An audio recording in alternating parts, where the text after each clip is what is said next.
Assalamualaikum warahmatullahi wabarakatuh. Perkenalkan, nama saya Lela Astuti Palalente dengan NIM A1124016. Di sini saya akan menceritakan sebuah novel yang berjudul Robohnya Surau Kami. Di suatu tempat ada sebuah surau tua yang nyaris ambruk, hanya karena seseorang yang datang ke sana dengan keikhlasan hatinya dan izin dari masyarakat. Surau itu hingga kini masih tegak berdiri. Orang itulah yang merawat dan menjaganya kelak. Orang ini disebut sebagai Garin. Meskipun orang ini dapat hidup karena sedekah orang lain, tetapi ada yang paling pokok yang membuatnya bisa bertahan, yaitu dia masih mau bekerja sebagai pengasah pisau. Dari pekerjaannya inilah dia dapat mengais rezeki, apakah itu berupa uang, makanan, kue, dan rokok. Kehidupan orang ini agaknya monoton. Dia hanya mengasah pisau, menerima imbalan, membersihkan dan merawat surau, beribadah di surau, dan bekerja hanya untuk keperluannya sendiri. Dia tidak ngotot bekerja, karena dia hidup sendiri. Hasil kerjanya tidak untuk orang lain, apalagi untuk anak dan istrinya, yang tidak pernah terpikirkan. Suatu ketika datanglah Ajo Sidi untuk berbincang-bincang dengan penjaga surau itu. Lalu keduanya terlibat perbincangan yang mengaiskan, akan tetapi sepulangnya Ajo Sidi, penjaga surau itu murung, sedih dan kesal karena dia merasakan apa yang diceritakan Ajo Sidi itu. Sebuah ejekan dan sindiran untuk dirinya. Dia memang tak pernah mengingat anak dan istrinya, tetapi dia pun tak memikirkan hidupnya sendiri sebab dia memang tak ingin kaya atau bikin rumah. Segala kehidupannya lahir batin diserahkannya kepada Tuhannya. Dia tak berusaha mengusahakan orang lain atau membunuh seekor lalat pun. Dia senantiasa bersujud, bersyukur, memuji dan berdoa kepada Tuhannya.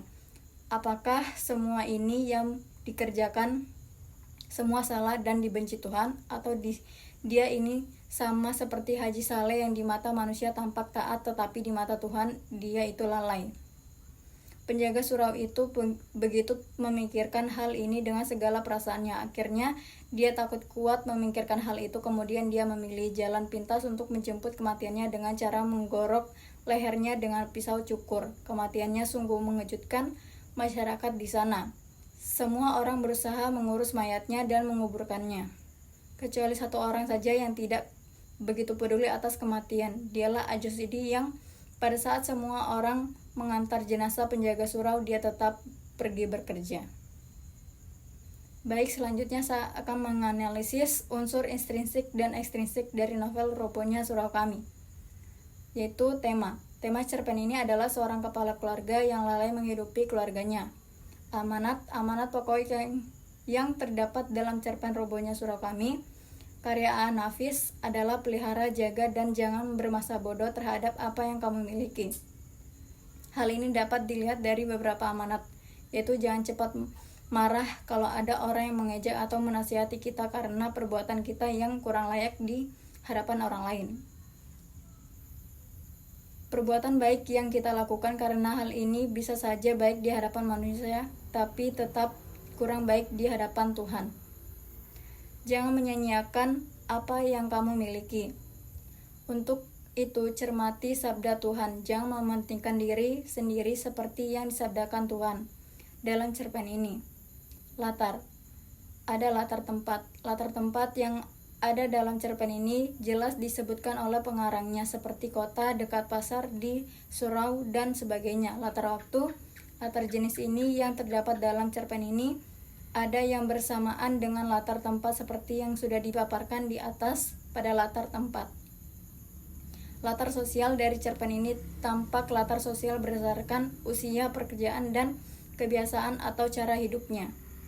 Alur atau plot. Alur cerpen ini adalah alur mundur karena ceritanya mengisahkan peristiwa yang telah berlalu, yaitu sebab karena kematian kakek Garin. Sedangkan strukturnya berupa bagian awal, tengah, dan akhir. Adapun alur mundurnya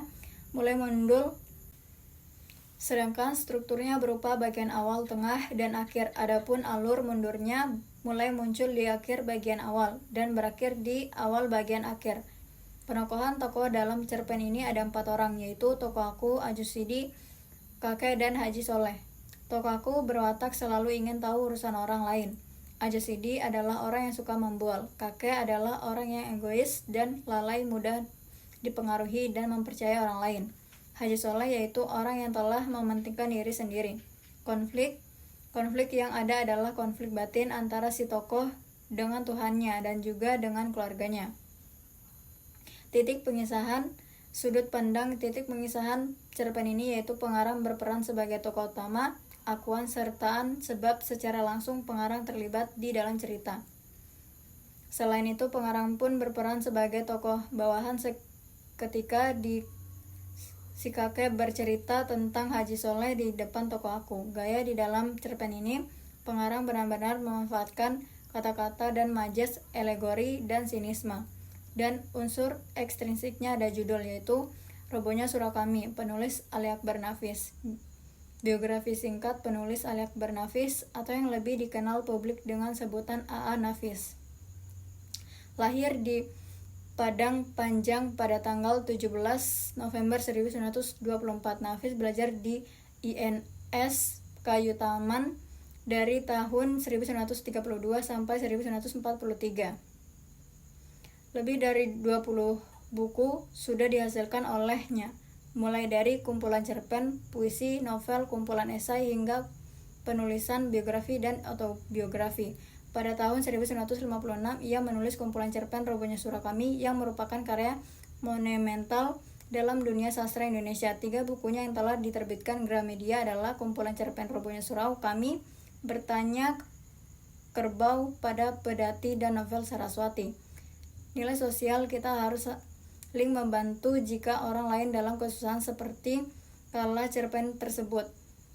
Karena pada hakikatnya kita adalah makhluk sosial. Nilai moral, kita sebagai sesama manusia hendaknya jangan saling mengejek atau menghina orang lain, tetapi harus saling menghormati. Nilai agama, kita harus selalu melakukan kehendak Allah dan jangan melakukan hal yang dilarang olehnya, seperti bunuh diri, mencemooh, dan berbohong. Nilai pendidikan, kita tidak boleh putus asa dalam menghadapi kesulitan, tetapi harus selalu berusaha dengan sekuat tenaga dan selalu berdoa. Nilai adat, kita harus menjalankan segala perintah Tuhan dan memegang teguh nilai-nilai dalam masyarakat. Sekian dari pemaparan saya tentang novel Robohnya Surau Kami. Kurang dan lebihnya saya mohon maaf. Wassalamualaikum warahmatullahi wabarakatuh.